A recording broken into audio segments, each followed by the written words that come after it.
Halo sahabatku, apa kabar kalian hari ini? Semoga selalu sehat dan bahagia ya. Selamat datang kembali di channel Cerita Momo.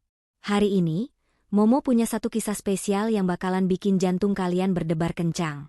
Bayangkan, apa jadinya kalau suami yang seharusnya melindungi, malah diam-diam menaruh sesuatu di minuman istrinya saat pesta besar? Tapi, jangan salah. Karma itu instan dan kadang datang dengan cara yang paling tidak terduga. Nah, sebelum kita masuk ke drama panas Hani dan Royan ini, Momo mau minta dukungan kalian dulu dong. Jangan lupa like video ini dan subscribe biar kalian nggak ketinggalan cerita seru lainnya. Yuk, kita absen dulu. Coba komen di bawah, tulis nama kalian, asal kota, dan ketik hadir. Momo pengen tahu nih, sahabat Momo paling jauh dari mana aja. Sudah siap melihat bagaimana satu gelas yang tertukar bisa menghancurkan satu keluarga? Pasang sabuk pengaman kalian, dan mari kita mulai ceritanya. Hani mematut dirinya di depan cermin besar yang ada di kamar tidur utama. Gaun biru tua berbahan satin membalut tubuhnya dengan pas, memberikan kesan anggun dan berkelas. Namun, sorot mata di pantulan cermin itu tidak memancarkan kebahagiaan. Ada kegelisahan yang menggantung di sana, seperti mendung yang siap menumpahkan hujan badai. Malam ini adalah malam penting. Pesta ulang tahun perusahaan ayahnya Royan, Pak Haris, akan digelar meriah di sebuah hotel bintang 5. Sebagai menantu, Hani wajib hadir mendampingi suaminya. Tangannya bergerak merapikan jas abu-abu milik Royan yang tergeletak di atas kasur. Hani berniat menyetrika bagian kerahnya yang sedikit kusut. Saat itulah jemarinya menyentuh benda asing di saku bagian dalam jas tersebut. Keras dan dingin. Hani mengerutkan kening. Perlahan, ia merogoh saku itu dan menarik keluar sebuah botol kaca kecil. Botol itu bening, seukuran jari kelingking, berisi cairan transparan yang bergoyang pelan saat Hani mengangkatnya ke arah lampu. Tidak ada label, tidak ada merek, dan tidak ada petunjuk apapun tentang isinya. Benda apa ini? Gumam Hani pelan. Firasat buruk tiba-tiba menyergap ulu hatinya. Belum sempat Hani membuka tutup botol itu untuk mencium baunya, pintu kamar mandi terbuka. Royan keluar dengan handuk melilit di pinggang, rambutnya masih basah meneteskan air. Langkah suaminya terhenti seketika saat melihat apa yang dipegang Hani. Wajah Royan yang tadinya segar sehabis mandi, mendadak berubah tegang. Ada kilatan panik yang coba ia sembunyikan dengan cepat. "Loh, Hani? Kenapa kamu bongkar-bongkar saku jasku?" tanya Royan dengan nada sedikit tinggi, langsung menyambar botol kecil itu dari tangan istrinya. Hani terkejut dengan reaksi kasar suaminya. Biasanya Royan tidak pernah keberatan jika Hani merapikan pakaiannya. "Aku cuma mau merapikan jasmu, Mas. Terus aku nemu itu. Itu apa? Kok nggak ada labelnya?" Royan memasukkan botol itu ke dalam saku celana bahannya yang sudah ia siapkan di kursi. Ia berdeham, berusaha menormalkan suaranya. "Oh, itu cuma vitamin cair. Suplemen stamina. Kamu tahu kan akhir-akhir ini pekerjaan di kantor lagi gila-gilanya? Diva bilang vitamin ini bagus buat jaga fokus biar nggak gampang capek saat pesta nanti." Nama itu lagi? Diva. Sekretaris pribadi Royan yang baru bekerja 6 bulan ini. Wanita muda, cantik, dan sangat ambisius. Sejak Diva masuk ke perusahaan, Royan berubah. Suaminya jadi sering lembur, sering beralasan meeting di luar kota, dan sikapnya pada Hani menjadi dingin. Hani bukan wanita bodoh yang tidak peka. Ia tahu ada sesuatu antara suaminya dan sekretaris itu, meski belum punya bukti nyata. "Vitamin?" tanya Hani sangsi, menatap tajam manik mata suaminya. "Sejak kapan vitamin dikemas dalam botol polos tanpa segel BPOM begitu, Mas? Itu aman?" "Amanlah, Bu. Kamu ini kenapa sih curigaan terus?" Royan memanggilnya dengan sebutan, Bu, panggilan yang kaku dan terasa berjarak. Seolah Hani adalah orang asing atau rekan bisnis, bukan istrinya. Royan mulai mengenakan kemeja putihnya dengan gerakan terburu-buru. Diva itu lulusan luar negeri, dia tahu barang-barang impor yang bagus. Jangan samakan dengan obat warung. Sudah sana, kamu siap-siap. Jangan sampai kita telat. Ayah bisa marah kalau kita tidak ada di sana saat pembukaan. Hani terdiam. Ia memilih tidak memperpanjang debat. Namun, Hatinya mencatat semua kejanggalan itu. Royan berbohong. Hani tahu betul gelagat suaminya saat sedang menutupi sesuatu. Matanya tidak berani menatap lawan bicara, dan tangannya sibuk melakukan hal-hal yang tidak perlu. Hani kembali ke meja rias, pura-pura sibuk memoleskan lipstik. Dari pantulan cermin, ia melihat Royan memindahkan botol kecil itu lagi ke saku dalam jasnya dengan sangat hati-hati, seolah benda itu adalah berlian mahal yang mudah pecah. Pikiran Hani berkecamuk. Vitamin cair? Alasan yang sangat konyol. Jika itu vitamin biasa, kenapa Royan sepanik itu saat Hani memegangnya? Dan kenapa harus Diva yang merekomendasikannya? Bayangan wajah Diva yang angkuh melintas di benak Hani. Wanita itu selalu menatap Hani dengan pandangan merendahkan setiap kali Hani berkunjung ke kantor.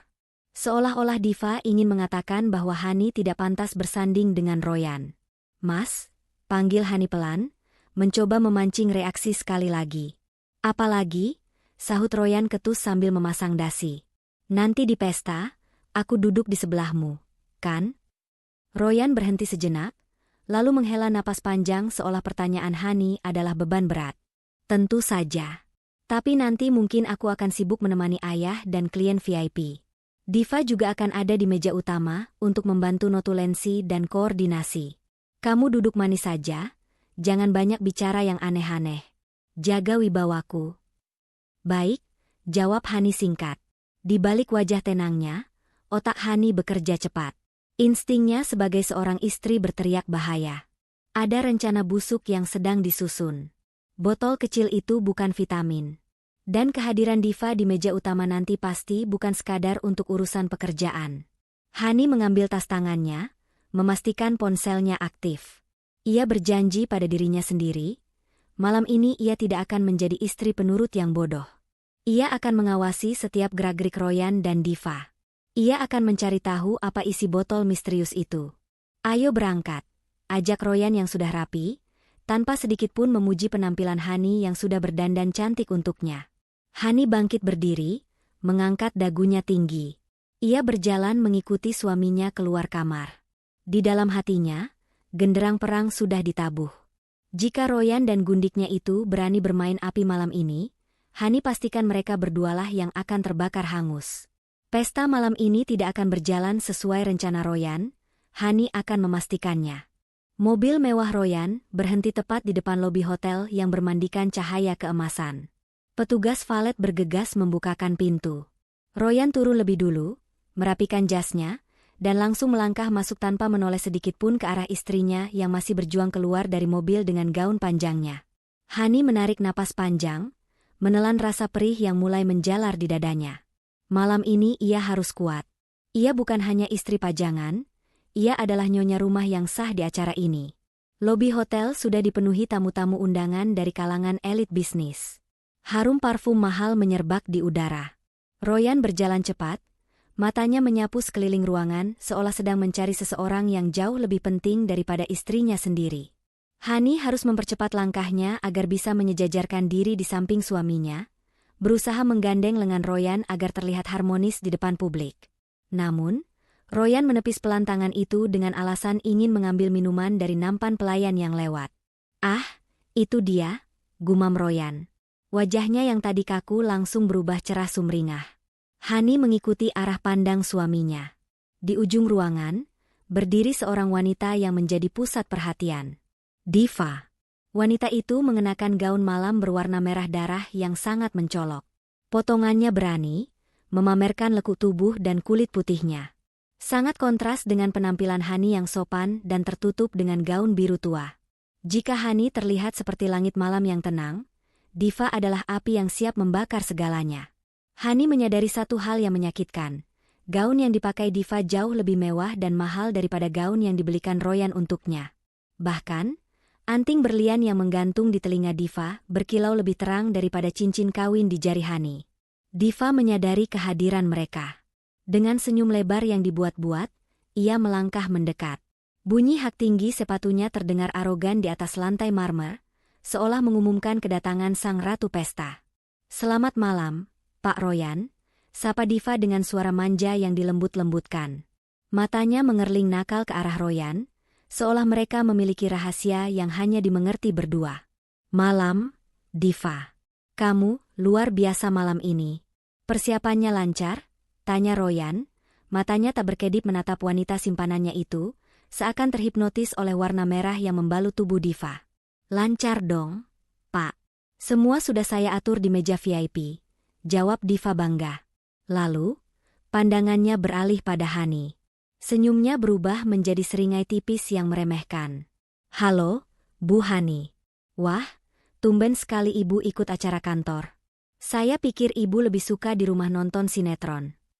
Hani membalas tatapan itu dengan ketenangan luar biasa. Saya istri pemilik perusahaan ini, Diva. Wajar kalau saya mendampingi suami saya. Justru saya yang heran. Sekretaris kok dan danannya lebih heboh dari nyonya rumah? Kamu mau kerja atau mau fashion show? Diva tertawa kecil, tawa yang terdengar sangat menjengkelkan di telinga Hani. Ia mendekatkan wajahnya ke telinga Hani, berbisik pelan agar tak didengar Royan. Jangan tersinggung ya, Bu. Tapi gaun biru itu membuat ibu terlihat tua.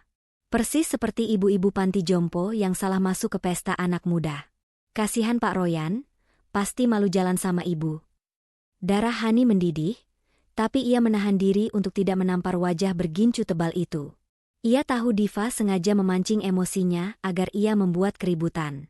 Jika Hani marah sekarang, Royan pasti akan membebankan kesalahan padanya dan menyebutnya istri yang histeris dan cemburuan. Terima kasih atas penilaiannya, Diva, jawab Hani dingin, menatap lurus ke bola mata Diva. Tapi setidaknya, gaun ini saya beli dengan uang suami saya yang sah dan dengan cara yang halal, bukan hasil merayu suami orang untuk mendapatkan kemewahan. Wajah Diva memerah padam sesaat, bibirnya menegang menahan amarah. Tapi ia segera menguasai diri ketika melihat sosok pria tua berwibawa berjalan mendekat dikawal beberapa staf. Itu Pak Haris, ayah Royan sekaligus mertua Hani.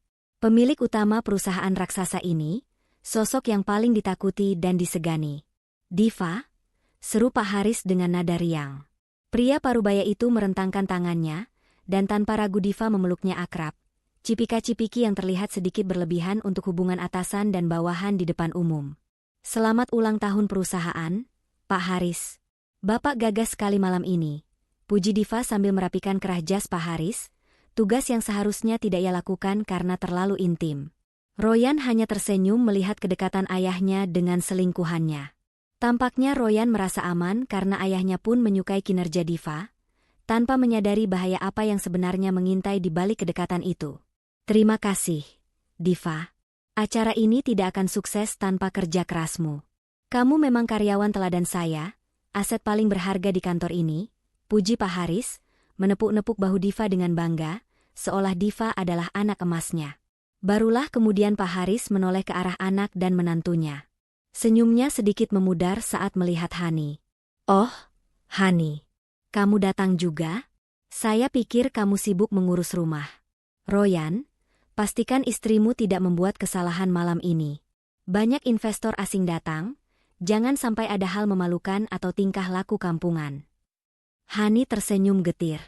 Bahkan mertuanya sendiri lebih menghargai gundik itu daripada dirinya. Di mata Pak Haris, Hani hanyalah wanita biasa yang beruntung dinikahi Royan, sementara Diva adalah wanita karir cerdas yang bisa diandalkan. Betapa butanya mereka semua. Tenang saja, yah. Hani akan duduk diam, jawab Royan cepat, seolah membela diri. Bagus. Diva, ayo antar saya ke meja tamu VIP. Ada beberapa kolega yang ingin saya kenalkan padamu, ajak Pak Haris, mengabaikan Royan dan Hani. Diva mengangguk antusias. Sebelum pergi, ia melirik Hani dengan tatapan penuh kemenangan. Tatapan yang berkata, lihat, aku ratu di sini, dan kamu cuma dayang-dayang. Royan segera mengekor di belakang ayahnya. Hani ditinggalkan sendiri sejenak di tengah kerumunan yang bising. Saat itulah, dari arah samping, seseorang menyodorkan segelas air mineral. Sepertinya kamu butuh yang dingin-dingin untuk mendinginkan kepala. Han, sapa suara bariton yang akrab. Hani menoleh. Raka, sahabat lamanya semasa kuliah yang kini menjadi pengacara sukses, berdiri di sana dengan senyum hangat. Raka adalah satu-satunya tamu undangan yang benar-benar mengenal siapa Hani sebenarnya, wanita cerdas yang dulu selalu menjadi juara kelas sebelum karirnya terhenti karena menikah dengan Royan. "Raka? Kamu diundang?" tanya Hani kaget. Matanya sedikit berbinar melihat wajah yang familiar dan tulus. "Kantorku kan konsultan hukum perusahaan ini. Lupa?" Raka terkekeh, namun matanya menatap Hani dengan sorot prihatin. "Aku lihat tadi. Wanita baju merah itu, dia semakin berani ya? Caranya menatapmu, seperti ingin menelanmu bulat-bulat." Hani menerima gelas air itu. Dia merasa di atas angin. "Raka." Royan dan Pak Haris sama-sama memanjakannya. "Aku seperti orang asing di keluarga ini." "Hati-hati, Han," bisik Raka, nadanya berubah serius. Ia mendekatkan wajahnya sedikit. "Orang yang terlalu percaya diri biasanya ceroboh. Tapi orang yang diam seperti kamu, biasanya yang paling mematikan jika sudah bertindak. Jaga dirimu. Kalau butuh bantuan hukum atau apapun malam ini, aku ada di meja 8. Hani mengangguk, merasa sedikit terhibur karena setidaknya ada satu orang waras di ruangan ini yang berpihak padanya. Raka berlalu membaur dengan tamu lain, memberikan ruang bagi Hani. Royan kembali menghampiri Hani dengan wajah gusar, menarik lengan Hani kasar. "Kamu ngapain ngobrol sama Raka? Jangan bikin gosip. Ayo cepat ke meja utama. Acara mau dimulai. Ingat pesan ayah, jaga sikap." Hani berjalan di samping Royan menuju meja bundar paling depan. Di sana, Diva sudah duduk manis di kursi yang seharusnya diperuntukkan bagi tamu kehormatan, tepat di sebelah kursi kosong Pak Haris. Royan menarik kursi di sebelah Diva untuk dirinya sendiri, dan menyisakan kursi di ujung untuk Hani. Posisi duduk itu semakin memperjelas status Hani yang terpinggirkan. Saat Hani hendak duduk, ia melihat tatapan Diva tertuju pada saku jas Royan. Tatapan yang penuh kode dan arti. Royan menepuk pelan saku jasnya, tempat botol kecil misterius itu berada, memberikan isyarat aman pada Diva. Diva tersenyum puas, seolah baru saja mendapatkan jaminan kemenangan. Jantung Hani berdegup kencang. Firasatnya di rumah tadi ternyata benar. Ada rencana jahat yang melibatkan botol itu, dan Diva adalah otaknya. Mereka merencanakan sesuatu di meja ini, di tengah pesta ini. Hani meremas kain gaunnya di bawah meja. "Silakan remehkan aku sepuas kalian," batin Hani, matanya menatap tajam ke arah panggung yang mulai terang. "Malam ini, bukan aku yang akan menangis." MC bersuara lantang membuka acara, disambut tepuk tangan meriah yang menggema di seluruh ballroom. Lampu sorot kristal di langit-langit memancarkan cahaya menyilaukan. Namun bagi Hani, suasana di meja bundar VIP terasa lebih gelap dan mencekam daripada kuburan. Ia duduk diam di kursinya, memperhatikan bagaimana Diva dengan luasnya menuangkan anggur ke gelas Pak Haris, tertawa renyah menanggapi lelucon mertuanya itu, seolah-olah dialah menantu idaman di keluarga ini. Sementara itu, Royan tampak tidak tenang. Hani bisa melihat butir-butir keringat dingin bermunculan di pelipis suaminya, padahal pendingin ruangan bekerja maksimal. Royan terus-menerus mengetuk-ngetukkan jarinya ke meja, matanya bergerak gelisah antara panggung, wajah ayahnya, dan saku jasnya sendiri. Kaki kanannya bergoyang-goyang di bawah meja, menciptakan getaran kecil yang bisa dirasakan Hani melalui lantai. "Mas, kamu sakit?" tanya Hani datar, memecah fokus Royan. Royan tersentak kaget, seakan baru saja dibangunkan dari mimpi buruk. "Hah? Enggak. Aku cuma gugup mau pidato sambutan nanti. Kamu tahu kan ayah sangat perfeksionis. Aku nggak boleh salah sedikit pun." "Tenang saja, Pak Royan." Sela Diva tiba-tiba, mencondongkan tubuhnya melewati Royan untuk menatap Hani dengan senyum miring. "Pak Royan sudah berlatih pidato dengan saya seharian kemarin di apart. Maksud saya di kantor. Pasti lancar." Diva sengaja memelesetkan kata apartemen menjadi kantor, hanya untuk melihat reaksi Hani. Wanita itu benar-benar menikmati permainan ini. Hani hanya menatapnya sekilas, lalu kembali fokus pada panggung, mengabaikan provokasi murahan itu. Ketidakpedulian Hani justru membuat Diva semakin kesal dan mendengus kasar. Seorang pelayan berseragam rapi datang, menghampiri meja mereka membawa nampan berisi aneka minuman.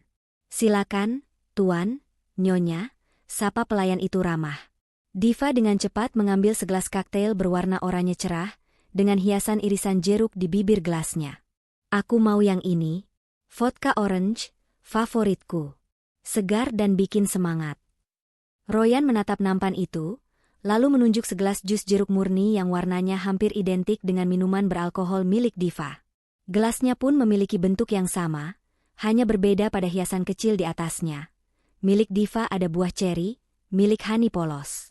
Tolong jus jeruk itu untuk istri saya, perintah Royan pada pelayan. Pelayan itu meletakkan gelas jus di hadapan Hani, lalu undur diri. Kini, di atas meja tersaji 2 gelas dengan cairan berwarna oranye yang serupa. Satu berisi alkohol, satu berisi jus murni. Royan melirik arloji mahalnya.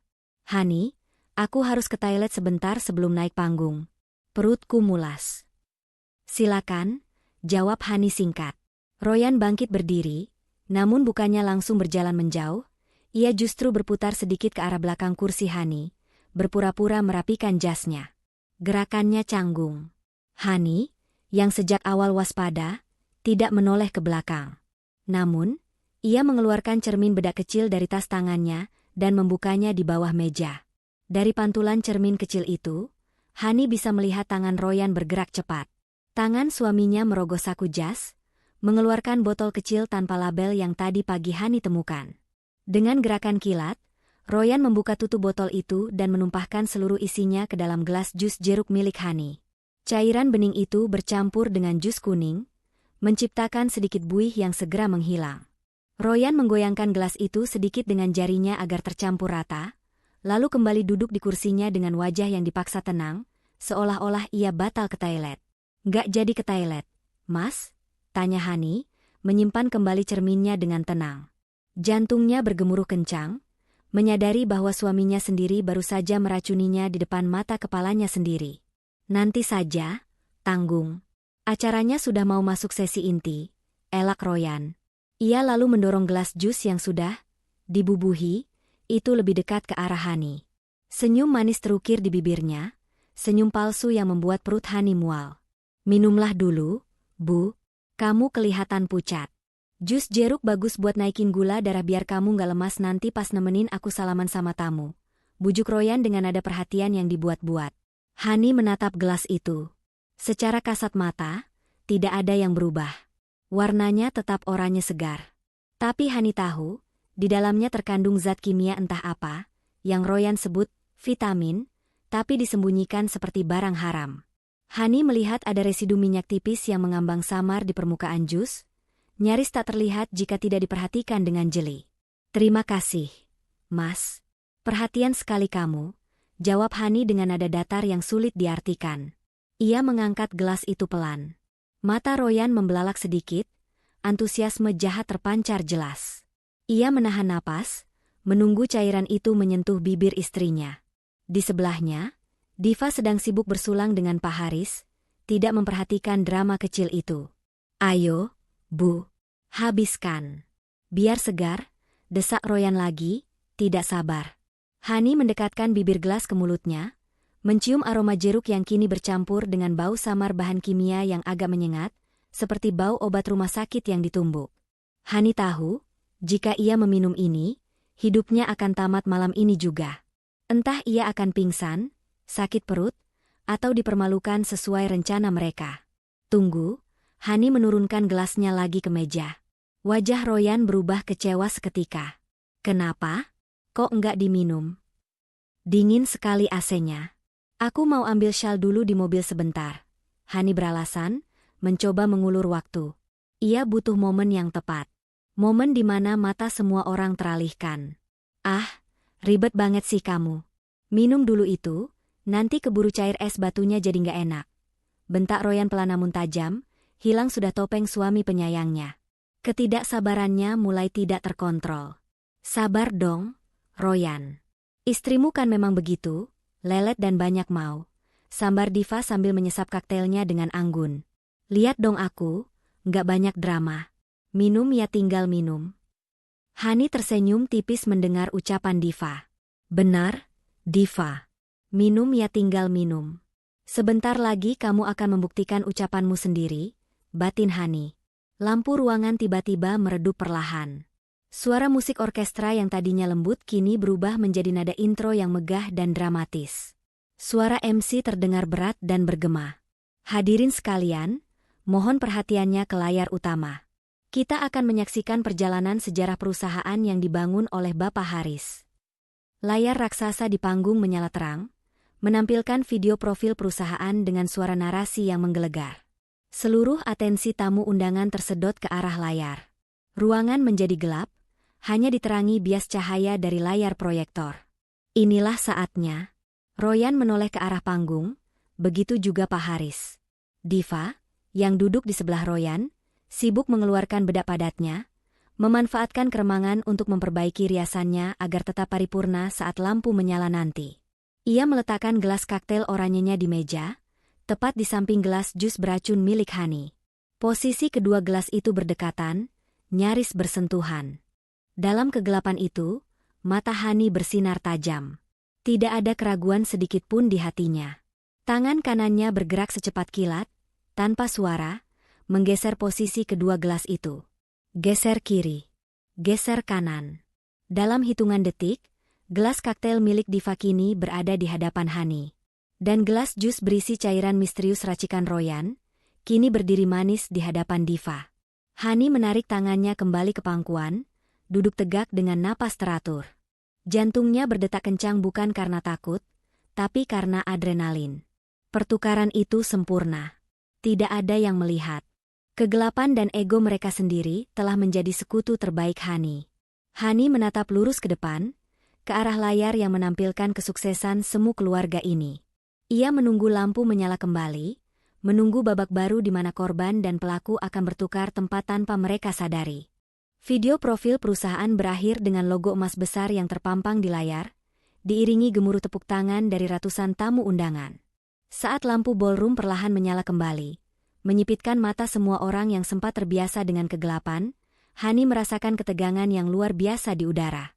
Namun, wajahnya tetap datar, seolah ia hanyalah patung porselen yang tak bernyawa. Di sebelahnya, Diva baru saja selesai membedaki wajahnya. Ia menutup kotak bedak mahalnya dengan bunyi klik yang cukup keras, lalu mengeluh pelan sambil memegangi lehernya.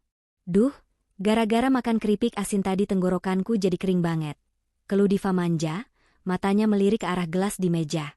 Tanpa curiga sedikitpun, tangan Diva terulur meraih gelas yang ada di hadapannya.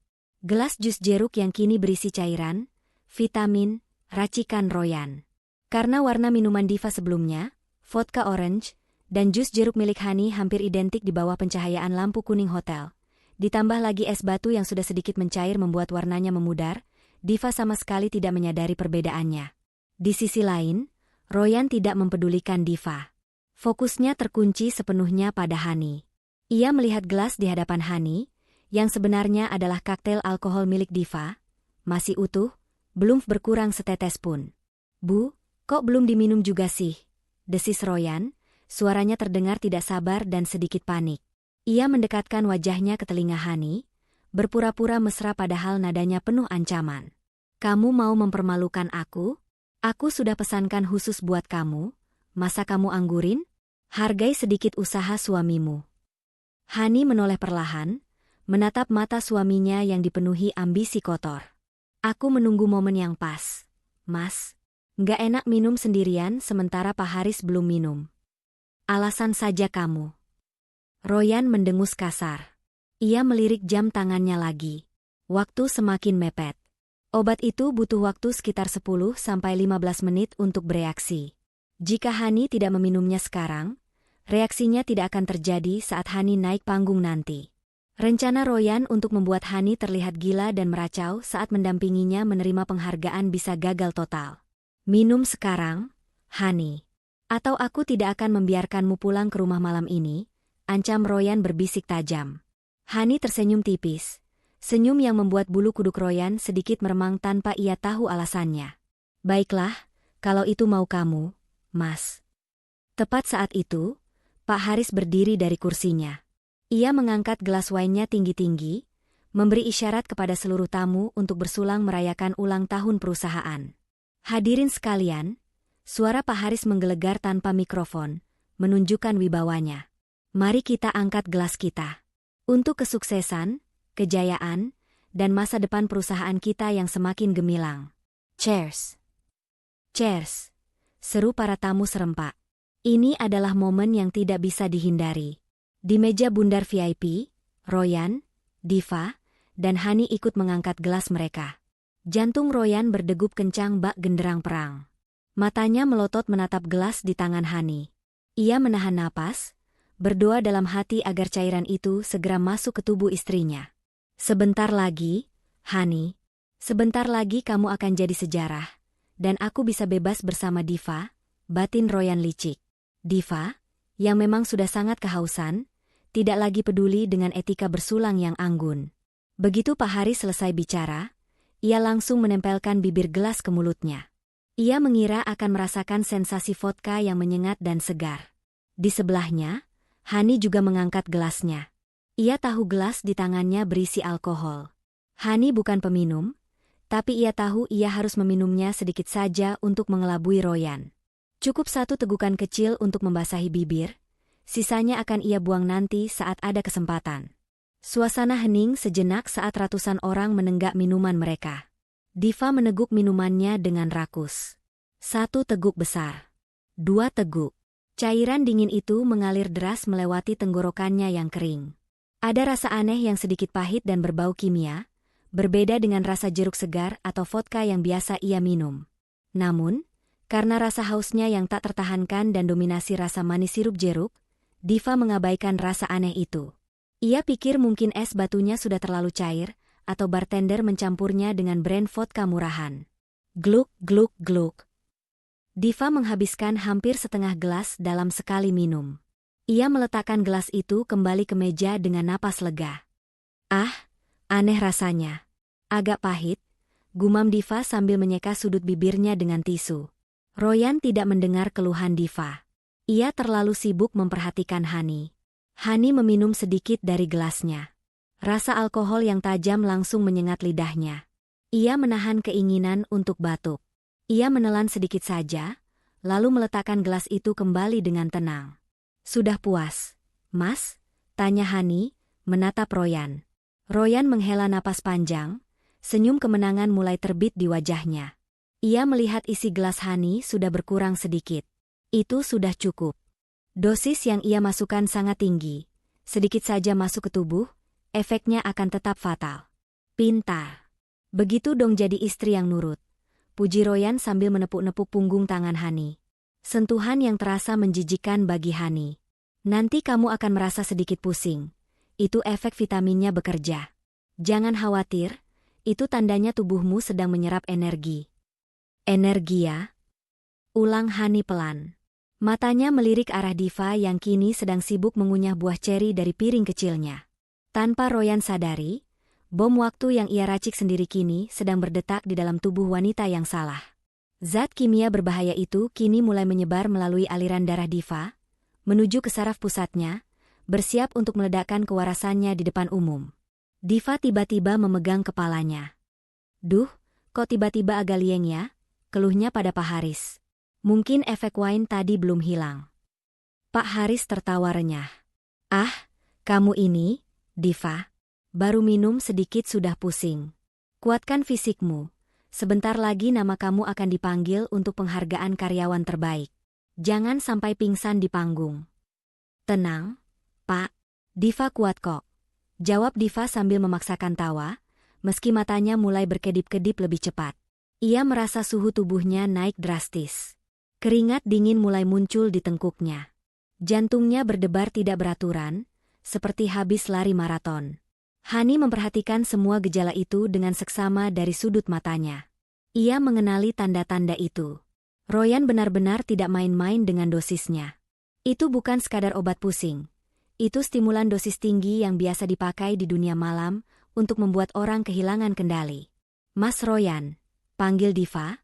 Suaranya mulai terdengar sedikit serak dan berat. AC-nya mati ya? Kok panas banget sih?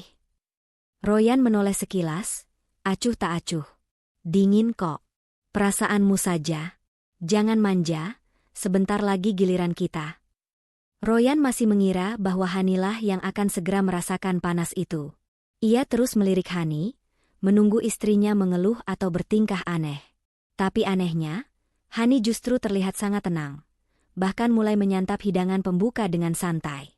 "Kamu nggak merasa panas, Bu?" pancing Royan penasaran. Hani menggeleng pelan sambil mengunyah salad udangnya. "Enggak, justru segar banget setelah minum jus tadi." "Kenapa, Mas? Kamu berharap aku sakit?" Enggak. Maksudku baguslah kalau begitu," Royan menjawab gugup. Ia mulai bingung. Kenapa Hani baik-baik saja? Padahal Diva di sebelahnya sudah mulai mengipas-ngipaskan tangannya ke leher dengan gerakan gelisah yang tidak wajar. Di bawah meja, kaki Diva mulai bergerak-gerak liar, mengetuk lantai dengan tempo cepat. Matanya yang tadi tajam kini mulai terlihat sayu namun liar, melirik ke sana kemari dengan paranoid. Obat itu mulai mengambil alih kesadarannya, mengikis rasa malunya, dan membuka pintu gerbang bagi semua rahasia kotor yang tersimpan di kepalanya. Hani meletakkan garpunya. Pertunjukan sesungguhnya baru saja akan dimulai. Waktu seakan berjalan lambat bagi Royan. Matanya tak henti-hentinya melirik arloji di pergelangan tangan kirinya. Sudah 10 menit berlalu sejak Hani meneguk minumannya. Seharusnya, menurut instruksi dari penjual obat gelap yang ia temui, efeknya akan mulai terasa dalam hitungan menit. Target akan mulai merasa pusing, mual, lalu kehilangan orientasi, dan akhirnya meracau tak terkendali. Namun, pemandangan di hadapannya sungguh membingungkan. Hani duduk dengan punggung tegak, wajahnya tenang, dan senyum sopan masih terukir di bibirnya setiap kali ada tamu yang menyapa. Tidak ada tanda-tanda keringat dingin, mata sayu, atau tangan gemetar. Istrinya itu justru terlihat sangat menikmati suasana pesta. Sesekali memotong steak di piringnya dengan gerakan pisau dan garpu yang stabil. "Mas, kenapa kamu liatin aku terus? Makanannya nggak enak?" tanya Hani tiba-tiba, membuat Royan tersentak kaget hingga garpu di tangannya berdenting nyaring membentur piring. Enak kok." "Enak?" jawab Royan gugup. Ia buru-buru menyuapkan potongan daging ke mulutnya untuk menutupi kegelisahannya. "Aku cuma khawatir sama kamu. Kamu beneran gak pusing, Bu?" "Pusing kenapa sih, Mas? Dari tadi kamu tanya itu terus." "Aku sehat walafiat," jawab Hani santai, lalu menyesap air mineralnya. Hani sengaja minum banyak air putih untuk menetralkan sisa rasa alkohol dari koktail yang tadi ia cicipi sedikit. Royan menggaruk kepalanya yang tidak gatal. Hatinya mulai diselimuti keraguan. Apa dosisnya kurang? Atau jangan-jangan obatnya palsu? Batin Royan kesal. Ia sudah membayar mahal untuk cairan itu. Rencananya adalah membuat Hani mempermalukan dirinya sendiri saat Royan dipanggil ke panggung nanti, sehingga Royan punya alasan kuat untuk menggugat cerai dengan dalih istri tidak waras, dan merusak reputasi perusahaan. Sementara Royan sibuk dengan kebingungannya, ia sama sekali tidak menyadari bom waktu yang sesungguhnya sedang meledak tepat di sebelahnya. Diva mulai bertingkah aneh. Awalnya hanya gerakan kaki yang tak bisa diam. Lalu jari-jarinya mulai mengetuk-ngetuk meja dengan tempo yang semakin cepat dan kacau. Matanya yang dilapisi lensa kontak berwarna abu-abu itu kini membelalak lebar. Pupilnya membesar nyaris menutupi seluruh iris mata. Dunia di mata Diva mulai berubah. Cahaya lampu gantung kristal di atas sana tampak berputar-putar menciptakan pola warna-warni yang memusingkan namun indah. Suara musik orkestra terdengar berdengung di telinganya, seolah-olah volume diputar ke tingkat maksimal. Suara orang-orang yang mengobrol terdengar seperti bisikan tawon yang berdengung di dalam kepalanya. Hihihi. Diva tertawa kecil tiba-tiba. Suaranya melengking aneh di tengah percakapan serius antara Pak Haris dan seorang investor asing di meja mereka. Pak Haris menoleh, keningnya berkerut. "Diva, kamu kenapa tertawa? Ada yang lucu dari pembicaraan kami." Diva menutup mulutnya dengan tangan, tapi bahunya berguncang menahan tawa. Di matanya, wajah Pak Haris terlihat lucu, hidungnya seperti memanjang dan mengecil seperti badut karet. "Enggak, Pak. Bapak lucu banget sih kalau lagi serius. Kayak kodok ngembung." "Hihihi." Pak Haris ternganga. Wajahnya memerah karena malu dan tersinggung. Investor di depannya tampak bingung dan tidak nyaman. Royan yang mendengar itu langsung menyikut lengan Diva dengan keras. "Diva, jaga mulutmu. Kamu mabuk ya?" desis Royan marah. Ia berpikir Diva pasti tidak kuat menahan alkohol dari vodka orange yang ia pesan, padahal yang diminum Diva adalah jus beracun. Minum air putih sana. Jangan bikin malu di depan investor. Diva menepis tangan Royan dengan kasar. Tenaganya tiba-tiba menjadi sangat kuat. Jauh lebih kuat dari biasanya. Apaan sih senggol-senggol?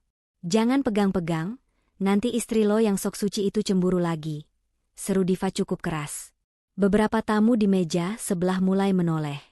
Hani hanya diam, pura-pura sibuk memotong daging, namun telinganya menangkap setiap kata dengan jelas. Bagus, obatnya bekerja lebih cepat dari dugaan, batin Hani. Ia melihat wajah Diva yang mulai memerah padam dan berkeringat deras. Itu adalah efek stimulan yang memacu kerja jantung secara ekstrim. Otak Diva kini kehilangan filter logikanya. Apa yang ada di pikiran bawah sadarnya akan keluar begitu saja. Diva, cukup, bentak Pak Haris pelan namun tegas. Kalau kamu tidak bisa mengontrol diri, lebih baik kamu pulang. Pulang? Ih bapak kok ngusir sih? Katanya aku kesayangan bapak? Katanya aku aset berharga. Diva merengek dengan nada yang dibuat-buat, lalu tiba-tiba ia menyambar gelas air milik Hani dan meneguknya sampai habis tanpa izin. Haus banget. Di sini panas kayak neraka. Royan semakin panik. Ia tidak mengerti kenapa Diva jadi sekacau ini, sementara Hani masih tenang-tenang saja. Situasi ini di luar skenario yang ia susun. Tiba-tiba, suara MC kembali terdengar lantang dari pengeras suara, memutus ketegangan di meja VIP itu. Hadirin sekalian, tibalah kita di acara puncak malam ini. Pemberian penghargaan untuk sosok yang telah mendedikasikan waktu, tenaga, dan pikirannya demi kemajuan perusahaan. Karyawan terbaik tahun ini, dengan kinerja paling gemilang. Lampu sorot bergerak menyapu ruangan, menciptakan suasana dramatis. Siapa lagi kalau bukan Nona Diva Anastasia? Tepuk tangan membahana. Musik pengiring berdentum semangat. Layar raksasa menampilkan foto profil Diva yang cantik dan profesional. Di meja VIP, Royan merasa lega sejenak. Oke, ini momennya Diva. Semoga dia bisa fokus sebentar dan tidak bertingkah konyol, harap Royan. Ia menepuk bahu Diva. Diva, itu namamu. Sana naik panggung. Awas, jangan aneh-aneh. Senyum yang lebar. Diva terdiam sejenak. Matanya menatap panggung yang terang benderang. Dalam pengaruh obat, panggung itu terlihat seperti istana megah yang memanggilnya. Ia merasa menjadi ratu dunia. Rasa percaya dirinya melambung tinggi, menembus batas kewarasan. Diva berdiri dengan sentakan keras, hingga kursinya terdorong ke belakang dan hampir terjungkal. Akhirnya, teriak Diva lantang, merentangkan kedua tangannya. Panggung gue. Minggir semua. Hani menahan napas. Ia melihat tubuh Diva bergoyang limbung saat melangkah. Hak sepatu tingginya yang runcing, tampak tidak stabil menopang tubuh yang sedang dikuasai zat kimia. Diva melangkah menuju panggung. Bukan dengan jalan anggun seperti model, melainkan dengan langkah lebar yang sempoyongan dan agresif. Ia menabrak bahu seorang pelayan, hingga nampan berisi gelas kosong terjatuh dan pecah berantakan. Prang! Suara pecahan kaca membuat musik berhenti sejenak. Semua mata tertuju pada Diva. Hening. Namun Diva tidak peduli. Ia malah tertawa terbahak-bahak melihat pecahan gelas itu. Opa Aa. Pecah berarti membeli. Serunya ngawur, lalu kembali berjalan menuju tangga panggung. Royan menepuk jidatnya. Wajahnya pucat. Pak Haris menahan napas, tangannya mencengkeram serbet meja dengan erat. Ada apa dengan anak itu? Desis Pak Haris geram. Hani menatap punggung Diva yang sedang menaiki anak tangga panggung dengan susah payah. Ia tahu, begitu Diva memegang mikrofon itu, tidak ada satupun kekuatan di dunia ini yang bisa menghentikan kebenaran yang akan dimuntahkannya. Diva sampai di tengah panggung. Ia merebut mikrofon dari tangan MC dengan kasar. MC yang kaget mencoba menahannya, tapi Diva mendorongnya menjauh. Minggir lo, gue mau pidato. Bentak Diva, suaranya menggema ke seluruh penjuru ruangan melalui sound system ribuan watt.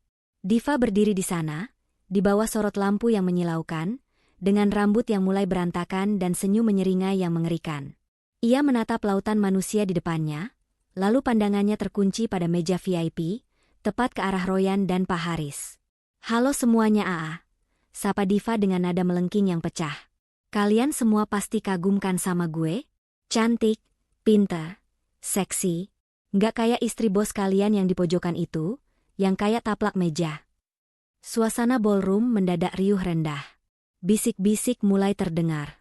Royan mematung di kursinya, darahnya serasa berhenti mengalir. Ini bukan sekadar mabuk. Ini bencana. Hani hanya duduk diam, matanya dingin menatap panggung. Silakan, Diva. Panggung ini milikmu. Hancurkan dirimu sendiri, bisik hati Hani.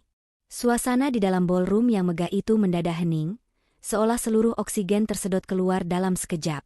Ratusan pasang mata terbelalak menatap sosok wanita bergaun merah di atas panggung yang baru saja melontarkan penghinaan kasar kepada istri pemilik acara. Musik latar berhenti total, menyisakan dengungan feedback mikrofon yang menyakitkan telinga. Di meja VIP, Royan merasa seakan lantai di bawah kakinya runtuh. Wajahnya pucat pasi, darahnya berdesir dingin. Ia menatap Hani di sebelahnya dengan ngeri, namun Hani tetap duduk dengan postur sempurna, wajahnya tidak menunjukkan emosi apapun, seolah ia sedang menonton pertunjukan teater yang membosankan. Di atas panggung, Diva merasa tubuhnya seringan kapas. Obat racikan Royan itu bekerja dengan cara yang mengerikan, memutus semua filter logika dan rasa malu di otak Diva, sekaligus memompa adrenalin ke tingkat yang mematikan. Di mata Diva yang kini berkabut halusinasi, wajah-wajah para tamu undangan yang terkejut itu tampak seperti penonton yang sedang memuja-muja dirinya. Ia merasa menjadi bintang utama di konser tunggalnya sendiri. "Kenapa kalian diam?" teriak Diva lagi, suaranya pecah dan melengking. Ia berjalan sempoyongan ke tepi panggung, nyaris terperosok jatuh jika tangannya tidak menyambar tiang penyangga backdrop. "Tepuk tangan dong buat gue. Diva Anastasia, sekretaris paling mahal, paling cantik, paling bisa segalanya." Diva tertawa terbahak-bahak, tawa yang terdengar sumbang dan mengerikan. Ia mengangkat piala penghargaan, karyawan terbaik, yang baru saja diserahkan MC tadi, menimang-nimangnya sejenak, lalu dengan gerakan kasar melempar piala kristal itu ke lantai panggung. Prang! Piala itu hancur berkeping-keping. Serpihan kristal berserakan di bawah sorot lampu. "Sampah," cemooh Diva, menunjuk pecahan piala itu. "Gue nggak butuh piala murahan ini. Gue butuhnya duit. Duit dan kekuasaan. Iya kan, Pak Bos?" Diva menunjuk lurus ke arah meja VIP dengan telunjuk gemetar. Pak Haris mematung di kursinya, wajahnya merah pada menahan amarah yang meledak-ledak. Tangannya mengepal hingga buku-buku jarinya memutih. Ia menoleh cepat ke arah Royan. "Royan, kendalikan wanitamu itu sekarang juga. Atau saya panggil security untuk menyeretnya keluar seperti binatang," desis Pak Haris, suaranya bergetar karena emosi. Royan tersentak. Ia sadar ia harus bertindak sebelum Diva ngoceh lebih ngawur lagi. Dengan kaki gemetar, Royan berlari menaiki tangga panggung. Jantungnya berpacu liar, keringat dingin membasahi punggung kemejanya. Dalam benaknya, ia mengutuk dirinya sendiri. Kenapa obatnya bereaksi begini? Harusnya Hani yang gila, bukan Diva. Kenapa bisa salah sasaran? Begitu sampai di atas panggung, Royan berusaha meraih lengan Diva. "Diva, cukup. Turun. Kamu sakit," bisik Royan keras, mencoba merebut mikrofon dari tangan wanita itu. Namun tenaga Diva di luar dugaan. Efek stimulan membuat otot-ototnya menegang kuat. Ia menghempaskan tangan Royan dengan kasar, hingga suaminya itu terhuyung mundur. "Jangan pegang-pegang," bentak Diva. Kali ini suaranya terdengar jelas di seluruh penjuru ruangan melalui sound system. "Lo siapa ngatur-ngatur gue?" "Oh, gue tahu. Lo Royan kan? Suami takut istri yang bisanya cuma janji manis doang." Gumam kaget terdengar dari para tamu undangan. Beberapa orang mulai mengeluarkan ponsel mereka, merekam kejadian langka dan memalukan ini. Kilatan lampu flash kamera mulai bermunculan satu persatu, seperti kunang-kunang yang siap mengabadikan kehancuran reputasi keluarga konglomerat itu. Royan panik setengah mati melihat kamera-kamera itu. Ia kembali menerjang maju, berusaha membungkam mulut Diva dengan tangannya. "Diva, diam. Kita bicarakan di belakang. Turun sekarang." Diva meronta liar. Ia mendorong dada Royan sekuat tenaga, lalu menendang tulang kering pria itu dengan ujung sepatu hak tingginya yang runcing. Arg. Royan mengerang kesakitan, memegangi kakinya sambil melompat-lompat kecil. Wibawanya sebagai CEO muda hancur lebur dalam sekejap mata. Melihat Royan kesakitan, Diva justru tertawa kegirangan. Ia merasa sangat berkuasa. Rasain lo, makanya jangan sok merintah. Lo pikir gue takut sama lo? Gue tahu semua rahasia lo, Royan. Gue tahu isi brankas lo, gue tahu password email lo, gue bahkan tahu warna celana dalam lo. Pernyataan vulgar itu membuat suasana semakin kacau. Para istri pejabat dan sosialita menutup mulut mereka dengan tangan, terkejut bukan main. Bisik-bisik berubah menjadi riuh rendah cemoohan. Hani masih duduk diam di kursinya, namun kini ia menyesap teh hangatnya dengan sangat pelan. Di balik cangkir itu, bibirnya menyunggingkan senyum yang sangat tipis, nyaris tak terlihat. Ia melihat Raka di meja seberang memberikan anggukan kecil padanya, sebuah tanda bahwa sahabatnya itu pun menikmati pertunjukan kejujuran ini. Royan, yang kini menahan sakit di kakinya dan malu di wajahnya, berusaha bangkit lagi. Ia memberi isyarat panik kepada petugas keamanan di sudut ruangan. Tolong, bawa dia turun. Dia keracunan makanan.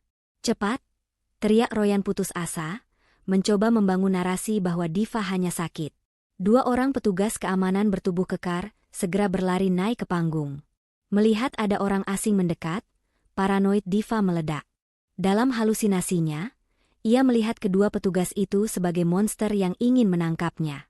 Jangan mendekat, jerit Diva histeris, mundur teratur hingga punggungnya menabrak layar proyektor. Matanya liar mencari perlindungan. Lalu, pandangannya kembali tertuju pada sosok Pak Haris yang duduk kaku di depan panggung. Wajah Diva berubah drastis. Dari garang dan agresif, tiba-tiba menjadi manja dan merengek seperti anak kecil. Ia melihat Pak Haris bukan sebagai atasan, tapi sebagai satu-satunya pelindung yang ia miliki. Sayangku, tolong aku, rinti Diva sambil mengulurkan tangannya ke arah Pak Haris. Mereka jahat sama aku. Royan jahat. Dia mau bunuh aku kayak dia mau bunuh istrinya. Kalimat terakhir itu seperti petir yang menyambar di siang bolong. Hening kembali tercipta, kali ini lebih mencekam. Royan membeku.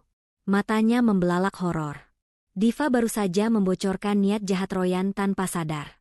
Diva terus meracau. Air mata mulai meleleh melunturkan maskaranya yang tebal, membuat wajahnya tampak seperti badut horor. Ia menunjuk-nunjuk Royan dengan penuh kebencian. Dia itu iblis. Tadi dia kasih aku obat bukan buat aku, buat si Hani. Diva cekikikan lagi, suaranya berubah-ubah antara menangis dan tertawa. Dia bilang itu vitamin, padahal isinya racun biar Hani jadi gila. Tapi kok malah aku yang enak begini rasanya? Dunia muter-muter kayak komedi putar. Seru banget. Pengakuan polos itu terekam jelas oleh puluhan kamera ponsel. Para tamu undangan tersentak kaget. Kata, racun, bergema di ruangan itu. Pak Haris berdiri perlahan. Wajahnya yang tadi merah karena marah, kini berubah pucat karena syok. Ia menatap anaknya sendiri dengan pandangan tidak percaya. Sementara itu, Royan menggeleng-gelengkan kepalanya panik. Menatap ayahnya, lalu menatap Hani. Bohong. Dia mabuk. Dia gila.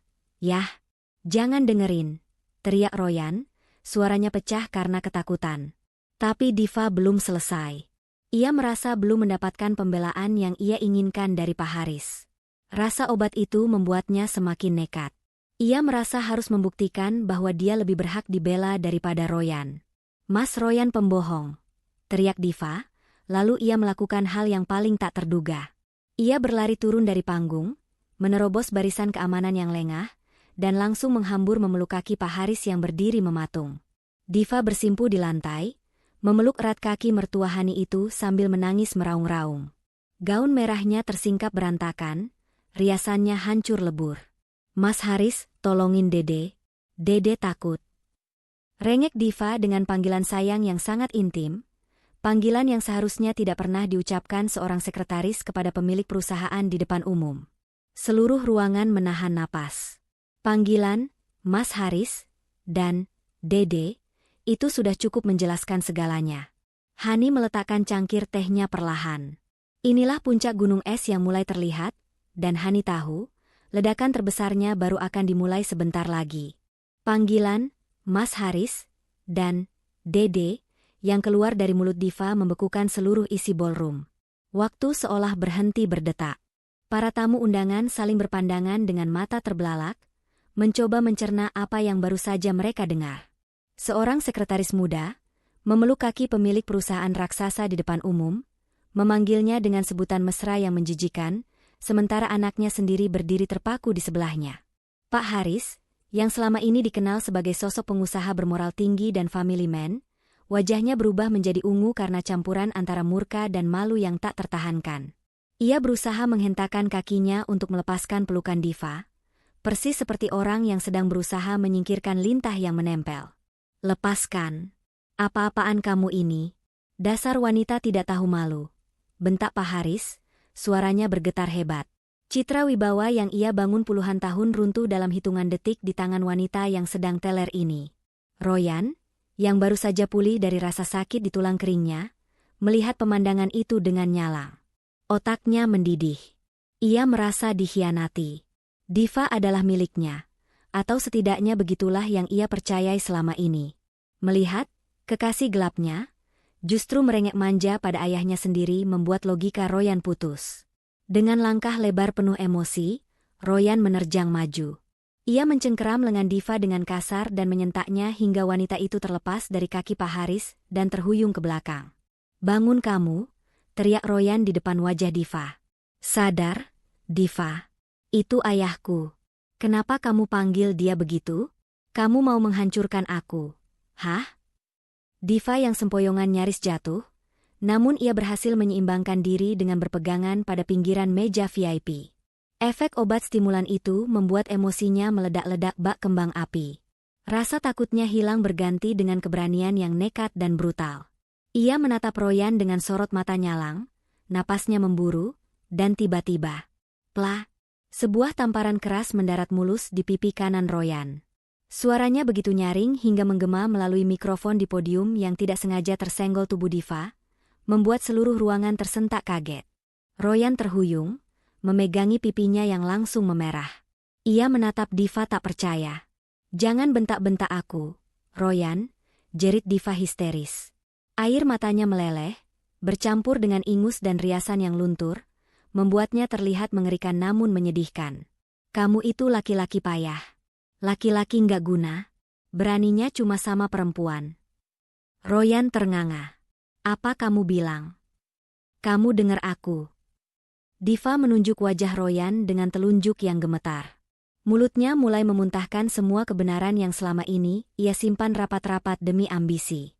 Obat itu memaksanya jujur, sejujur-jujurnya tanpa filter. "Kamu pikir aku cinta sama kamu? Hah? Jangan mimpi." Diva tertawa mengejek, tawa yang menyayat hati. "Aku cuma butuh akses. Aku cuma butuh jembatan buat masuk ke keluarga ini. Dan kamu, Royan, kamu cuma jembatan rapuh yang gampang diinjak-injak." Para tamu undangan menahan napas. Beberapa orang mulai berbisik riuh, sementara kamera ponsel terus merekam setiap detik drama keluarga yang lebih seru daripada sinetron manapun. Royan gemetar menahan amarah. "Tutup mulutmu. Kamu mabuk." "Aku nggak mabuk. Aku justru sadar banget," potong Diva cepat. Ia berbalik menghadap para tamu undangan, merentangkan tangannya seolah sedang presentasi bisnis. "Asal kalian tahu ya, Royan ini, CEO muda kebanggaan kalian ini, isi kepalanya kosong. Nol besar. Semua laporan keuangan yang bagus itu aku yang bikin. Dia cuma taunya tanda tangan dan main golf." "Diva," bentak Pak Haris mencoba mengintervensi, menyadari rahasia perusahaan mulai bocor. Tapi Diva tidak peduli. Ia kembali menatap Royan dengan tatapan jijik. "Dan kamu tahu nggak kenapa aku mau jadi sekretaris kamu? Karena aku kasihan lihat kamu yang selalu di bawah bayang-bayang bapakmu. Kamu itu anak mami yang nggak bisa apa-apa tanpa duit orang tua." Royan merasa ditelanjangi di depan umum. Harga dirinya diinjak-injak rata dengan tanah. Tapi Diva belum selesai. Ia mengalihkan pandangannya pada Hani yang masih duduk tenang di kursinya, seolah menjadi satu-satunya penonton VIP di barisan depan. Diva berjalan sempoyongan mendekati Hani. Royan hendak menghalanginya, tapi tatapan liar Diva membuatnya mundur selangkah. Diva berhenti tepat di depan meja Hani, menumpukan kedua tangannya di atas taplak meja putih bersih itu. Dan lo, Hani? Desis Diva, napasnya yang berbau alkohol dan keputusasaan menerpa wajah Hani. Lo itu perempuan paling bodoh sedunia. Hani menatap mata Diva tanpa rasa takut sedikit pun. Oh ya? Kenapa begitu? Tanya Hani tenang, nadanya datar namun menusuk. Karena lo masih bertahan sama laki-laki sampah ini. Diva menunjuk Royan tanpa menoleh. Lo tahu nggak? Tadi Royan masukin obat ke minuman lo bukan cuma buat bikin lo gila. Dia mau lo dicap nggak waras biar dia bisa ceraikan lo dan nguasain harta gono gini. Dia bangkrut, Hani. Suami lo itu punya utang miliaran di kasino luar negeri. Dia butuh warisan buat nutupin lubang itu. Duar. Pengakuan itu meledak lebih dahsyat daripada bom. Suasana ballroom yang tadinya riuh, mendadak senyap mencekam. Pernyataan tentang utang judi dan rencana perceraian demi harta adalah skandal tingkat tinggi. Para investor yang hadir saling berbisik dengan wajah panik. Saham perusahaan bisa anjlok besok pagi gara-gara ocehan ini. Royan wajahnya pucat pasi, lebih putih dari kertas. Rahasianya, utang judinya yang selama ini ia tutup rapat, terbongkar begitu saja oleh wanita yang seharusnya menjadi sekutunya. Lutut Royan lemas. Ia tidak menyangka Diva mengetahui soal utang itu. Bohong. Itu fitnah. Teriak Royan putus asa, suaranya parau. Fitnah? Diva tertawa melengking. Ia merogoh belahan dadanya, mengeluarkan ponselnya yang terselip di balik gaun ketatnya. Dengan jari gemetar, ia mengutak-atik layar. Gue punya buktinya. Gue punya rekaman suara lo pas nangis-nangis minta tolong rentenir. Mau gue puter sekarang? Hah? Royan melompat maju, berusaha merebut ponsel itu. Jangan. Diva menghindar dengan gesit, efek adrenalin membuatnya bergerak lincah meski sempoyongan. Ia berlari memutari meja bundar, menjadikan Pak Haris sebagai tameng. Mas Haris, tolongin aku. Anakmu mau pukul aku. Jerit Diva lagi, kembali memeluk lengan Pak Haris. Lindungi aku, Mas. Ingat janji kita di villa minggu lalu. Pak Haris membeku. Matanya melirik ke arah istrinya, Ibu Royan, yang baru saja datang dari toilet dan berdiri mematung di pintu masuk ballroom dengan wajah syok. Diva terus meracau, air matanya tumpah ruah. Royan itu jahat. Mas, dia nggak kayak Mas Haris yang lembut dan royal. Royan pelit. Dia cuma kasih aku tas KW, padahal Mas Haris beliin aku apartemen di Kuningan, kan? Hani menutup mulutnya dengan tangan, pura-pura kaget, padahal di dalam hati ia bersorak. Bingo. Ternyata dugaannya tentang hubungan Royan dan Diva hanya setengah dari kebenaran. Kenyataan yang sebenarnya jauh lebih busuk dan menjijikkan. Diva bukan hanya selingkuhan Royan, tapi juga simpanan bapaknya. Ayah dan anak berbagi wanita yang sama di dalam satu perusahaan. Diam kamu, Jalang. Royan sudah tidak tahan lagi. Ia kehilangan akal sehatnya.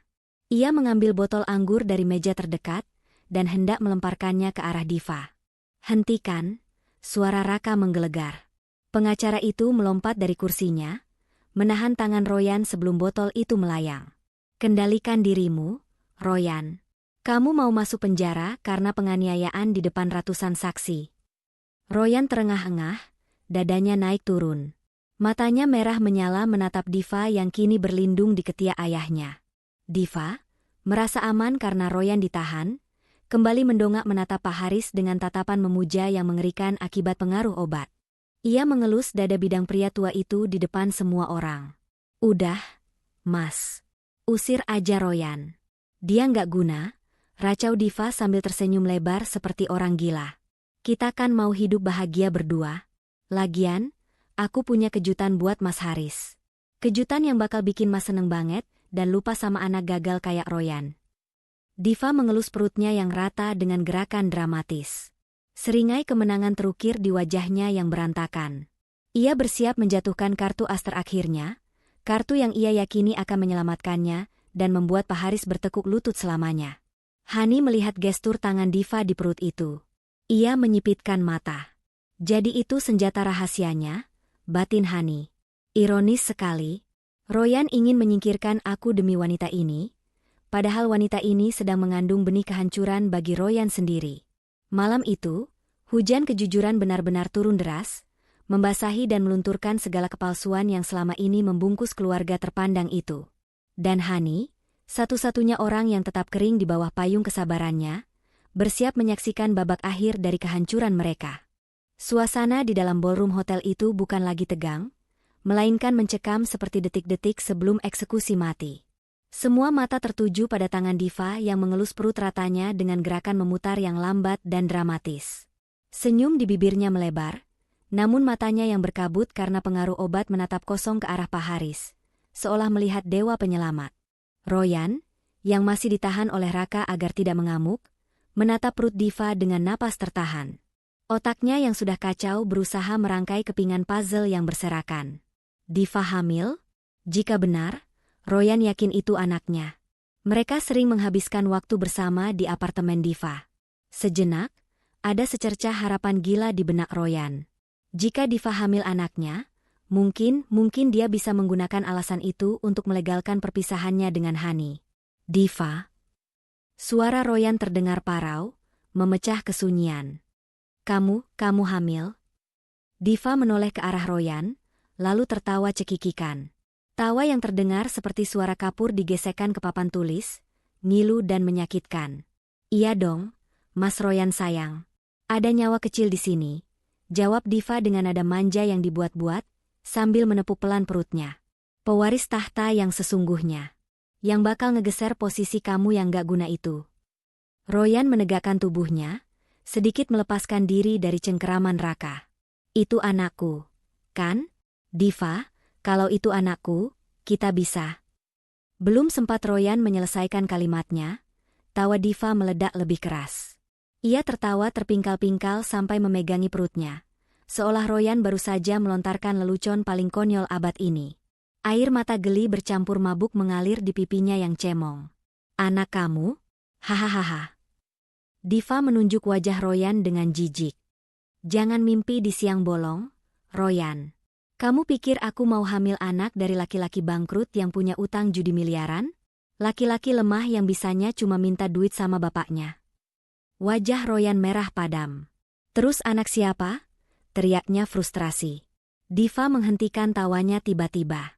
Wajahnya berubah serius, matanya membelalak lebar menatap Pak Haris yang berdiri kaku seperti patung es di sebelahnya.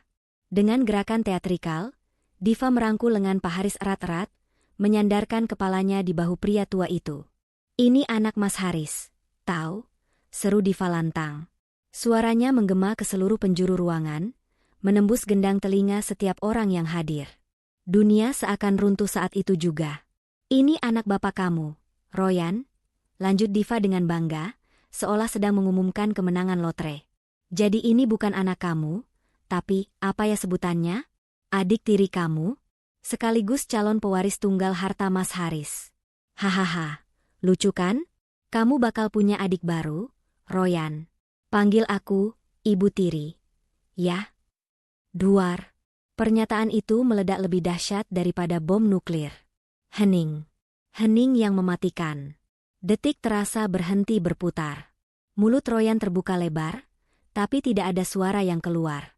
Matanya menatap horor ke arah ayahnya dan kekasih gelapnya yang kini saling menempel. Otaknya korslet. Ayahnya? Tidur dengan Diva? Wanita yang sama yang Royan tiduri? Pak Haris pucat pasi, wajahnya kehilangan darah sepenuhnya. Ia mencoba mendorong Diva menjauh, tapi tenaga gundik yang sedang hai itu luar biasa kuat. Lepaskan. Dia bohong. Dia gila karena obat. Pak Haris berteriak panik. Suaranya pecah. Keringat dingin membanjiri dahinya. Ia menatap para investor dan kolega bisnisnya dengan tatapan memohon, mencoba menyelamatkan sisa-sisa reputasinya yang sudah hancur lebur. Ih, kok bohong sih, Mas? Rengek Diva, wajahnya cemberut. Ia tidak terima kejujurannya diragukan. Efek obat itu membuatnya ingin membuktikan segalanya sejelas-jelasnya. Mas Haris lupa? Pas kita check-in di Villa Puncak bulan lalu? Pas Mas Haris bilang kalau istrinya Mas Haris, si ibu tua yang keriput itu, udah nggak bisa muasin Mas lagi, Mas bilang mau punya anak laki-laki yang kuat, nggak lembek kayak Royan. Nah, ini aku kasih. Laki-laki, Mas. Dokter bilang cowok. Setiap kata yang keluar dari mulut Diva adalah paku yang ditancapkan ke peti mati kehormatan keluarga Pak Haris. Detail tempat, waktu, dan ucapan pribadi yang dibongkar Diva membuat penyangkalan Pak Haris terdengar sia-sia. Di pintu masuk ballroom, terdengar suara jeritan tertahan lalu diikuti bunyi buk. Ibu Royan, istri sah Pak Haris, jatuh pingsan. Tubuhnya ambruk ke lantai marmer setelah mendengar pengkhianatan ganda dari suami dan calon menantu impian suaminya itu. Beberapa staf hotel berlarian menolongnya, menambah kekacauan di ruangan itu. Melihat ibunya jatuh pingsan, sesuatu dalam diri Royan patah. Rasa malu, marah, jijik, dan sakit hati bercampur menjadi satu gelombang amarah yang tak terbendung. Royan menatap ayahnya bukan lagi sebagai figur otoritas yang ia takuti, melainkan sebagai musuh yang paling menjijikan. Ayahnya bukan hanya mengkhianati ibunya, tapi juga menusuk Royan dari belakang dengan meniduri wanitanya. "Bapak!" desis Royan, suaranya bergetar hebat. "Bapak tidur sama dia? Bapak tahu dia pacar saya, dan Bapak tidur sama dia?" Pak Haris gelagapan. "Royan, dengar dulu, ini salah paham." "Salah paham apa?" teriak Royan. Urat-urat lehernya menonjol keluar. Ia menghempaskan tangan Raka yang masih memeganginya. Raka, yang menyadari situasi sudah di luar kendali dan berbahaya, akhirnya melepaskan Royan dan mundur selangkah untuk melindungi Hani. Bebas dari tahanan, Royan menerjang maju seperti banteng terluka. Ia tidak menyerang Diva. Ia menyerang ayahnya sendiri. "Bajingan!" teriak Royan sambil melayangkan tinjunya ke wajah Pak Haris. Bug! Pukulan itu telak mengenai rahang Pak Haris. Sang konglomerat terhuyung mundur dan jatuh menimpa meja prasmanan di belakangnya. Piring-piring berisi kue mahal berjatuhan, pecah berantakan menimpa lantai dan jas mahalnya. "Bapak ambil semuanya dari saya. Harga diri saya. Dan sekarang wanita saya juga Bapak embat. Dasar tua bangka nggak tahu diri." Royan melompat ke atas tubuh ayahnya, mencekik leher pria tua itu dengan membabi buta. Kekacauan total. Para tamu undangan menjerit histeris. Wartawan dan orang-orang yang merekam dengan HP semakin gencar mengabadikan momen bersejarah runtuhnya dinasti bisnis Pak Haris. Petugas keamanan yang tadi ragu-ragu karena bingung harus membela siapa, akhirnya berlarian mencoba memisahkan ayah dan anak yang sedang baku hantam itu. Diva, yang melihat Mas Haris-nya dipukuli, bukannya menolong malah tertawa senang sambil bertepuk tangan. Baginya yang sedang halusinasi, ini adalah pertunjukan gulat yang seru. "Ayo Royan, pukul lagi. Hahaha. Rasain tuh si tua bangka." Sorak Diva, benar-benar kehilangan akal sehatnya. Ia menari-nari kecil di antara pecahan piring, tidak peduli kakinya berdarah terkena beling. Di tengah badai kekacauan itu, Hani perlahan bangkit dari kursinya. Ia berdiri tegak, tenang, dan anggun. Tidak ada setitik noda pun di gaun birunya. Ia melihat Royan yang sedang diseret paksa oleh 3 satpam, wajahnya lebam dan penuh air mata kemarahan. Ia melihat Pak Haris yang terbatuk-batuk di lantai dengan kemeja robek dan noda makanan mengotori wibawanya. Dan ia melihat Diva yang menari gila di atas panggung kehancuran mereka sendiri. Hani menoleh ke arah Raka yang berdiri siaga di sampingnya. "Ayo kita pergi, Raka," ucap Hani pelan.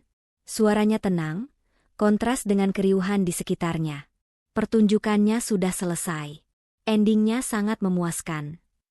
Raka mengangguk hormat, menatap kagum pada ketegaran sahabatnya. "Ayo, Han.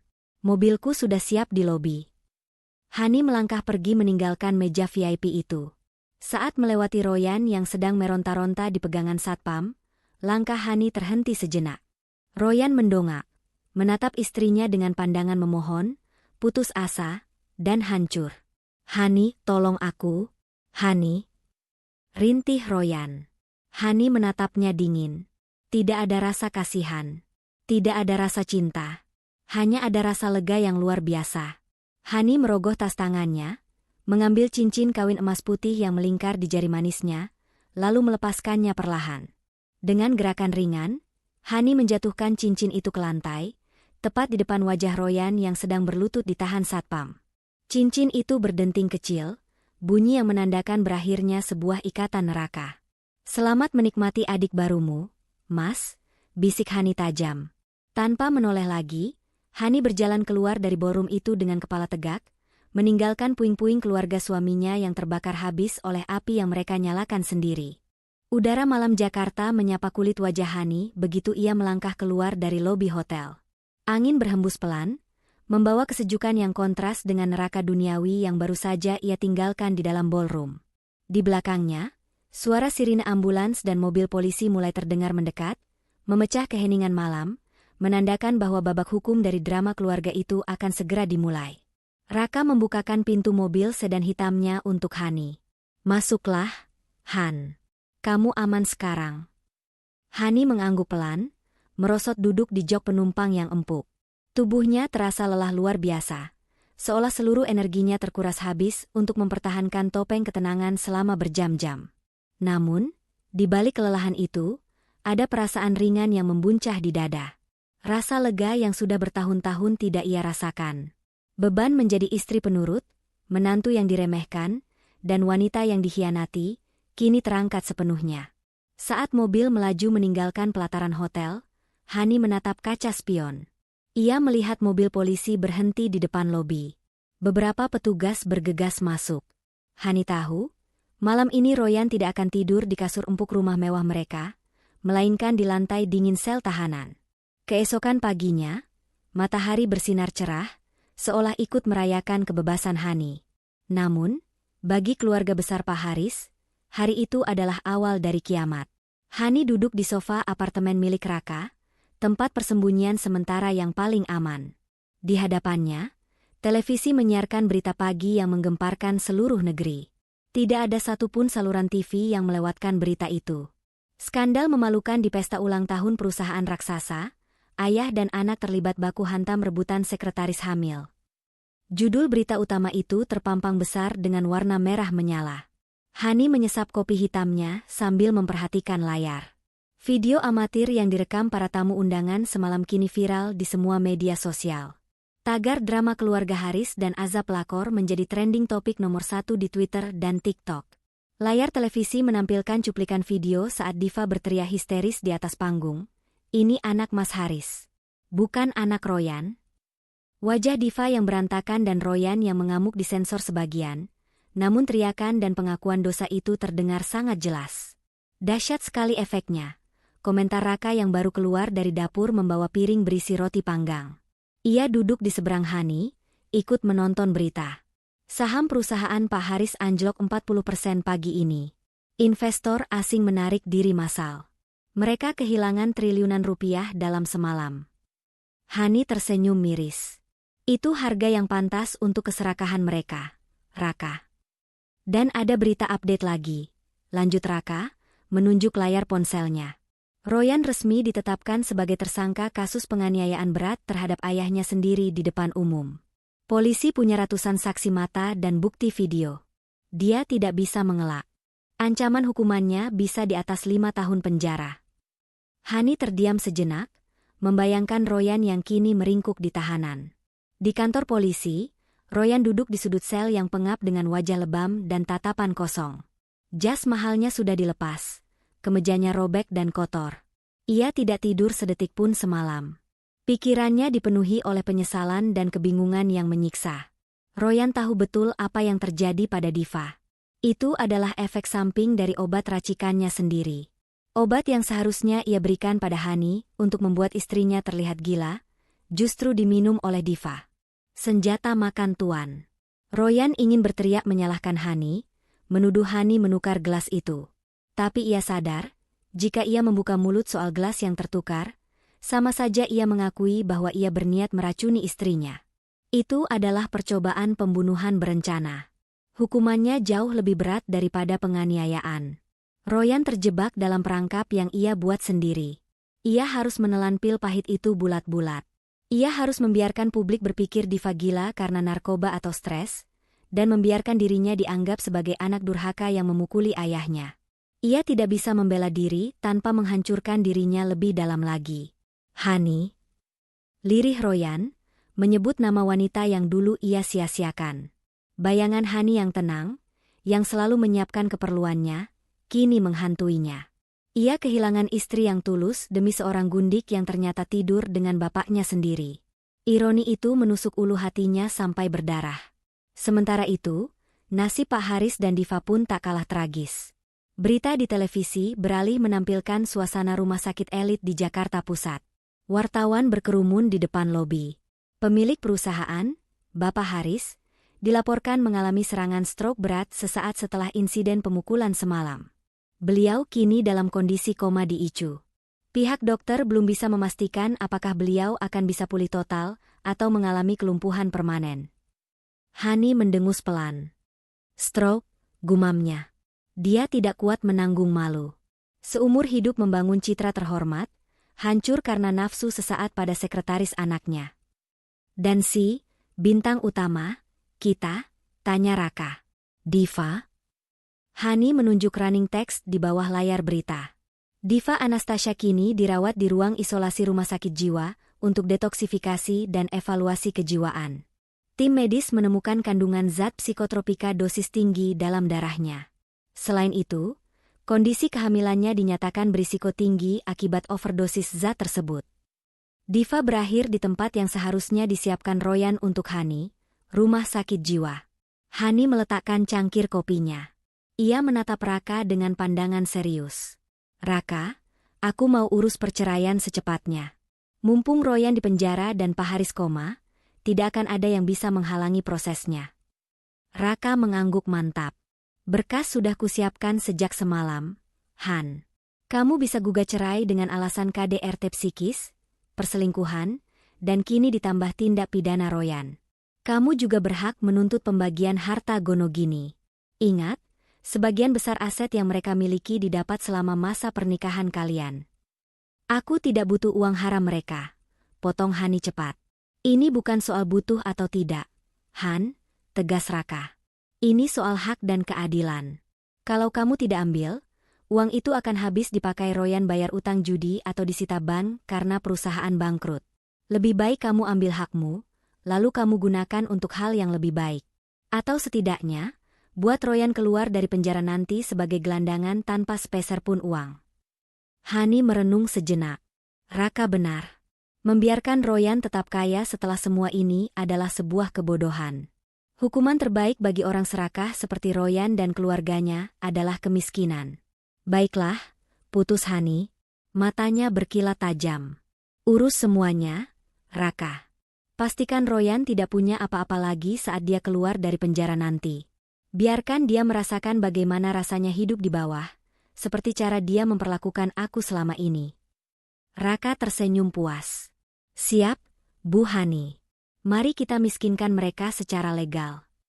Siang itu, sementara dunia maya masih heboh menertawakan kehancuran keluarga konglomerat itu, Hani mulai menata hidup barunya.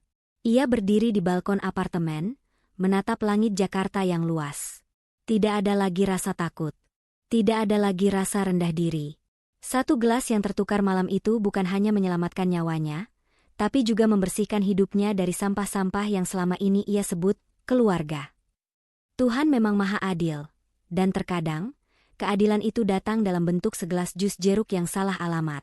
3 bulan berlalu sejak malam bencana di Hotel Bintang 5 itu. Waktu seakan bergerak cepat, menyapu bersih sisa-sisa kejayaan keluarga Pak Haris yang kini hanya tinggal nama dalam sejarah kelam dunia bisnis. Hani duduk di sebuah kursi rotan yang nyaman di balkon sebuah kafe bernuansa vintage di pinggiran Jakarta. Di hadapannya, tersaji secangkir Earl Grey tea yang mengepul hangat dan sepotong teh secake. Wajahnya tampak lebih segar, lebih muda, dan jauh lebih bercahaya dibandingkan saat ia masih berstatus sebagai istri Royan. Tidak ada lagi guratan lelah atau tekanan batin yang dulu selalu menghiasi keningnya. Raka duduk di seberangnya, meletakkan sebuah tablet di atas meja. Layar tablet itu menampilkan berita terbaru dari portal hukum terkemuka. Sudah putus, kata Raka singkat, tersenyum puas. Hakim mengetuk palu pagi ini. Hani melirik sekilas ke layar tablet. Foto Royan dengan rompi oranye tahanan terpampang di sana. Wajah mantan suaminya itu terlihat kurus, cekung, dan kehilangan semangat hidup. Rambutnya dicukur habis, dan sorot matanya kosong. 5 tahun? Tanya Hani datar. 6 tahun penjara, koreksi Raka. Hakim memberatkan hukuman karena dia terbukti melakukan penganiayaan berat terhadap orang tua kandung di muka umum, ditambah pasal kepemilikan zat psikotropika ilegal yang ditemukan di saku jasnya saat penangkapan. Hani menghela napas panjang, bukan karena sedih, melainkan karena rasa lega yang tuntas. Dan aset-asetnya sudah resmi disita dan dibagi sesuai putusan Pengadilan Agama minggu lalu, jelas Raka dengan nada profesional. Kamu mendapatkan 60% dari total aset likuid sebagai kompensasi atas kerugian imaterial dan nafkah yang dilalaikan. Sisanya habis untuk membayar utang judi Royan dan biaya pengobatan Pak Haris. Berbicara tentang Pak Haris, nasib mantan mertua Hani itu tak kalah menyedihkan. Serangan stroke malam itu telah melumpuhkan separuh tubuhnya secara permanen. Pria yang dulu begitu angkuh dan memuja kekuasaan, kini hanya bisa terbaring tak berdaya di ranjang panti jompo eksklusif. Satu-satunya tempat yang bisa dibayar dengan sisa uang mereka. Ironisnya, dia harus menghabiskan sisa hidupnya dirawat oleh perawat asing, tanpa ada anak atau istri yang sudi menjenguknya. Ibu Royan, setelah siuman dan mengetahui skandal menjijikan suaminya, langsung mengajukan gugatan cerai dan pergi ke luar negeri menenangkan diri. Lalu, bagaimana kabar, bintang utama, kita? Tanya Hani sambil menyuapkan potongan kecil kue ke mulutnya. Raka menggeser layar tabletnya ke berita lain. Diva masih dibangsal gangguan jiwa. Dokter bilang kerusakan saraf akibat overdosis stimulan itu cukup parah. Dia sering berhalusinasi dan berbicara sendiri. Raka berhenti sejenak, lalu menatap Hani lekat-lekat. Dan hasil tes DNA bayinya sudah keluar kemarin. Hani meletakkan garpunya. Ini adalah kunci terakhir dari kotak Pandora itu. Dan hasilnya positif, jawab Raka tegas. 99,9% cocok dengan DNA Pak Haris. Hani tertawa kecil, tawa yang terdengar getir namun bebas. Jadi benar. Royan masuk penjara karena memukuli ayahnya sendiri demi membela wanita yang mengandung adik tirinya. Skenario Tuhan memang selucu itu. Bayangkan betapa hancurnya mental Royan di dalam penjara saat mengetahui fakta ini. Ia tidak hanya kehilangan istri, harta, dan kebebasan, tapi juga harga dirinya sebagai laki-laki. Ia dikhianati oleh ayah kandungnya dan wanita yang ia gadang-gadang sebagai cinta sejatinya. Royan kini sendirian, membusuk di balik jeruji besi bersama penyesalan yang tak berujung. Kamu sudah menang mutlak, Han, ujar Raka lembut. Tanpa perlu mengotori tanganmu dengan darah atau kekerasan. Kamu hanya membiarkan mereka menghancurkan diri mereka sendiri. Hani menatap pemandangan kota dari balkon. Ia teringat kembali pada botol kecil tanpa label itu. Niat jahat Royan untuk membuatnya gila, justru berbalik menjadi senjata yang menggilakan, selingkuhannya dan membongkar aib seluruh keluarga. Aku cuma menggeser gelas. Raka, gumam Hani pelan, senyum tipis terukir di bibirnya. Cuma satu gerakan kecil. Geser kiri, geser kanan. Tapi ternyata gerakan kecil itu mengubah takdir hidupku selamanya. Hani mengambil gelas tehnya, mengangkatnya sedikit ke arah langit biru yang cerah. Untuk gelas yang tertukar, bisik Hani. Untuk kebebasanmu, sahut Raka, ikut mengangkat cangkir kopinya. Mereka bersulang ringan. Denting cangkir itu terdengar merdu, menutup lembaran kelam masa lalu Hani. Tidak ada lagi Hani yang penurut dan bodoh. Yang ada kini adalah Hani yang mandiri, kaya raya, dan bahagia. Ia bangkit dari kursinya, merapikan gaunnya, dan melangkah keluar dari kafe itu dengan kepala tegak. Di kejauhan, sisa-sisa kehancuran Royan, Diva, dan Pak Haris hanyalah debu yang tertinggal di belakang langkah kakinya. Hani tidak akan pernah menoleh ke belakang lagi. Pesan moral. Jangan pernah menggali lubang untuk orang lain dengan niat jahat, karena bisa jadi kamu sendirilah yang akan jatuh terperosok ke dalamnya. Keserakahan dan pengkhianatan mungkin terlihat menang sesaat, namun kejujuran dan kesabaran akan selalu menemukan jalannya untuk membalas dengan cara yang paling elegan dan menyakitkan.